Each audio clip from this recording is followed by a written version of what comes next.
working on 5 new fine art pieces because next month I'll be participating in my first ever art festival, which is an exciting prospect, but it's also kind of a stressful one, largely because of the upfront expense involved.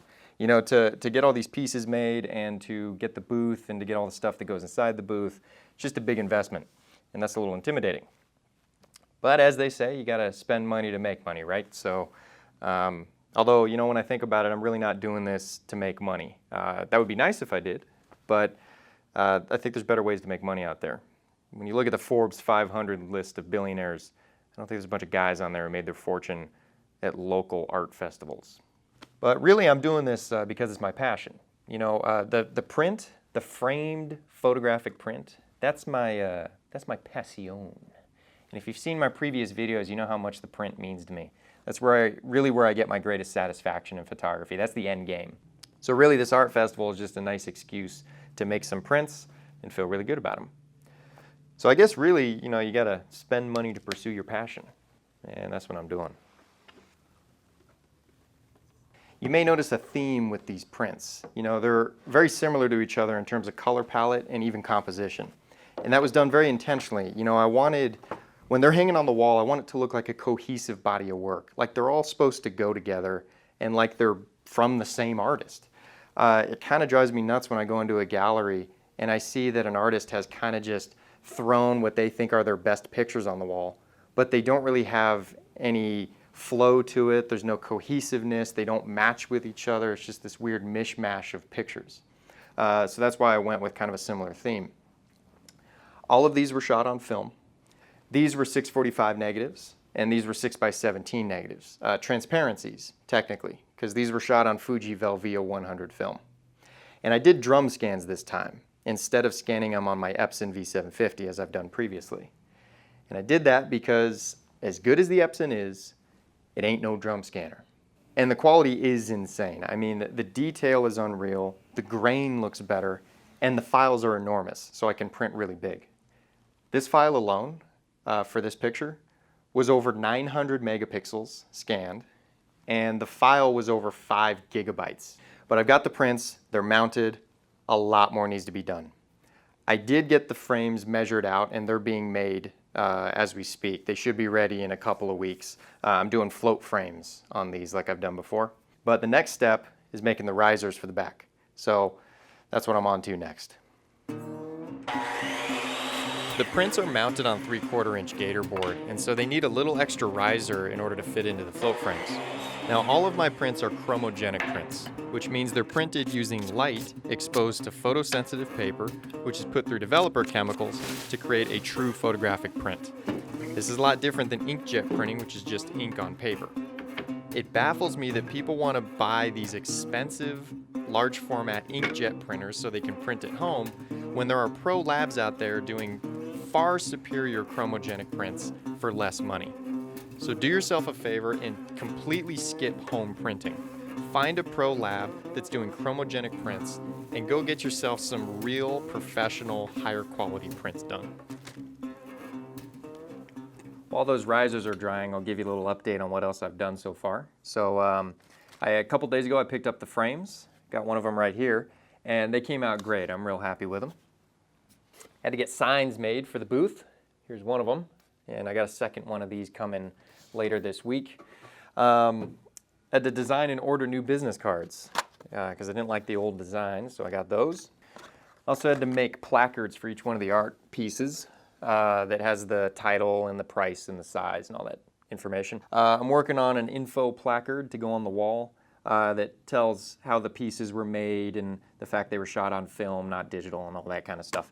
So all that's left to do now is attach the risers to the prints, assemble them into the frames, put the hanging hardware on, sign the prints, and put the limited edition label on the back. It's 1 week away before the big day, and tomorrow I'm doing a dry run to make sure everything fits and everything works and nothing's broken and all that fun stuff. So that's what's coming up next. So with the risers now attached, it's time to mount the prints into the float frames. And the last time I did a float frame, I had a hell of a time trying to get a perfect 1/4 inch gap all the way around. you know, I was going back and forth and nudging it this way and that and checking it 100 times to see if the gap was even, and it was just a massive hassle.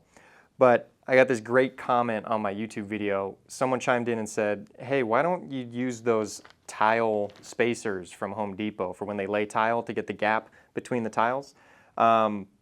Brilliant idea. So I went out and got some. It's making the job way easier. I'm just sliding them in, getting my perfect gap, and I don't have to drive myself nuts trying to do it visually. So thank you to user Eden's Edge for that excellent tip. It's a really, really good idea.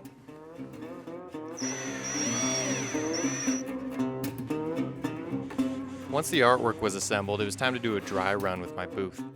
Now I found out later at the festival that most of the other artists were using easy up canopies, which are those quick setup canopies you get at Walmart or Costco. But this one I'm using here is made by Flourish, and it's called a trimline canopy. And this thing is much higher quality. It's built really solid. It looks really professional and really clean. And so I had a lot of the other artists at the show coming up and asking me, hey, where'd you get that booth? That thing's awesome. I really like this thing. It's not super cheap, and it doesn't go up as easy as the easy up canopies, but it's really, really nice. Now the artwork hangs from these mesh walls that attach to the booth. And the thing I like about the mesh walls is they fold up easy for easy storage. They're lightweight, and they're just really easy to hang the artwork on. But the other added benefit of mesh walls like this is they create much better airflow in the booth, keep things nice and cool.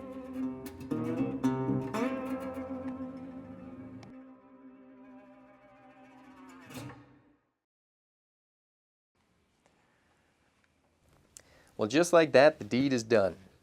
So the show was last Saturday, and it went great. Much better than I expected. First off, the weather was gorgeous, and that drew a really big crowd, so there were plenty of potential customers walking around, which was awesome. And I'm also really happy to report that I made a sale, a pretty big sale. And that was such a nice surprise because, to be honest, I just wasn't expecting to sell much at this festival. You know, my prices are not exactly cheap, and I wasn't sure this particular festival was going to draw the right kind of crowd to be spending that kind of money. But a guy came in, was building a home, needed some artwork for his living room, and he immediately gravitated towards my stuff. So I ended up selling him 2 pretty large pieces for a pretty good chunk of money. To make that sale was, aside from the monetary benefits of it, I mean, that was just the highlight of the show for me because it's so flattering to know someone else likes my stuff enough to pay for it. Now, this being my first show, I learned some things. First off, you know, at the start of the day, I was really uncomfortable and truthfully really embarrassed because I'm going out there, I'm setting up my canopy, I'm putting my artwork on all careful, I'm trying to get everything just right and make it look all good, and it's like I'm really trying. You know, I'm very obviously trying to put on a good presentation and I'm trying to impress people. And for some reason, trying is embarrassing to me, which is so dumb. It's not based in anything logical, and it's something I got to get over myself. You know, it probably comes from that stupid high school mentality of like, yeah, man, cool guys, they don't try. The ladies just come to them. You know, I'm not even gonna try. Trying is good. That's how you make good things and succeed in life. Another thing I learned was I think me sitting in my canopy waiting for people to come in scared a lot of people off because, you know, I'd just kind of be sitting in the corner in my chair and just kind of waiting for people to come in. And I can imagine that'd be really intimidating because it looks like I'm just sitting in my den hanging out and they're just intruding, showing up. So I kind of realized I had to be inviting to people because they do feel like it's your space and you got to invite them in. And I had to get better at that, and I still do need to get even better at that. But finally started to tell people, you know, hey, come on in. I'm not going to bite if you want to see it up close, and try and make it inviting for them. And then not only that, I ended up hanging out outside my booth quite a bit, just leaving my booth empty because I noticed people came in a lot more when I wasn't in there. So I don't know if it's my face, but me just sitting in my corner waiting for people to come in evidently scares people off. Now, another thing I learned is people are nice. You know, I went into this show kind of intimidated. I thought people are going to be, you know, very standoffish about me talking to them, and they're not going to want to feel like they're getting a sales pitch and all this kind of stuff. So people might be kind of hard to talk to, but they aren't, man. People are nice. They came in, they wanted to talk photography sometimes. They reminisced about how they used to use film cameras. They'd provide compliments on my artwork, and they'd be super generous about, you know, giving me their time and attention. So next time I'm not going to be so intimidated. People like to talk. People like to meet you and stuff. I don't have to be so scared next time. All right, now I had a couple people ask me, you know, was I profitable? Did I make money? Was it worth it?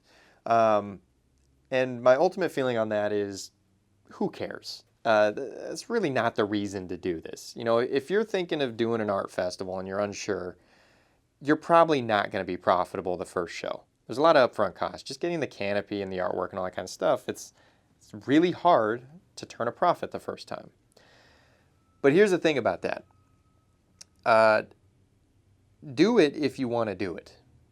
You know, that's the reason to do it, not because it's going to be some business venture that makes you rich. I had a student a couple years ago, and we were talking about art festivals a little bit because he buys quite a bit of art. And, you know, he said, why don't you do a festival? And I told him, well, you know, I probably wouldn't make any money. There's a lot of upfront costs, and, you know, you'd have to sell a lot of artwork to make a profit. And he looked at me and he's kind of like, but you gotta do it. Like, that's your passion. It didn't even register with him like who cares about the expense? You gotta do it if it's your passion. That's the whole point of life, is pursuing your passions. And that really stuck with me because he was completely right. Like, who cares if it makes money? God forbid we do something that costs a lot of money just for the spiritual fulfillment, just for the emotional satisfaction. If you're thinking about doing an art show, I encourage you to pursue it with the mentality of you're doing it because you want to do it. Cost be damned. Who cares if you make a profit? That's not the point. You're doing it for the spiritual and emotional satisfaction, the fulfillment, the growth. That's why you do it. So, enough of me trying to be inspirational. Thanks a lot for coming along with me on this journey. This is not my last art show. But if you have any questions about art festivals, leave them in the comments. I'll do my best to answer. I'm by no means an expert yet, but I'll do my best to help you out if you have questions. So, Nick Carver here, signing off. Thanks for watching, and I'll see you guys next time.